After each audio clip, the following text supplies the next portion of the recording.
This one's called Bear Grylls. This poem is going to test whether you can survive. It's going to test whether you have the character to cope with anything that this poem might throw at you. This poem is unforgiving and indifferent. It doesn't care if you live or die. It's just you and the poem. After this first part of the poem, I'm going to have to make a choice. I can tell already that some of you aren't physically or mentally strong enough to stick with the whole poem. You're going to drop out. The next part is going to be an even bigger test. In and amongst the words, there might be a metaphor or some alliteration. You're going to have to ask yourself, what single thing is going to get me through?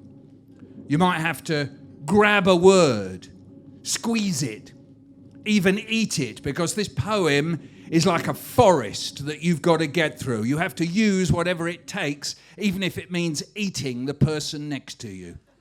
That's what life is like. Sometimes you just have to eat people. I told you to look out for metaphors and alliteration, but that bit about the forest was a simile. I said this poem is like a forest. Some of you missed that. People who miss things die. Just because I say look out for one thing, it doesn't mean that something else won't be lurking in there.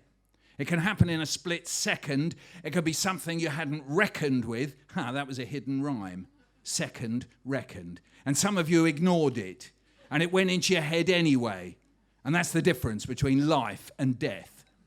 In a moment, I'm going to have to choose which one of you has got what it takes to come with me on the rest of this poem. It has to be someone who I think is good enough, someone who, if pushed, would be prepared to eat their own face if it meant they could get to the end of a poem. Now, for the time being, go off to your tent. There's another whole day of poems tomorrow, and one of you is going to die of poetry.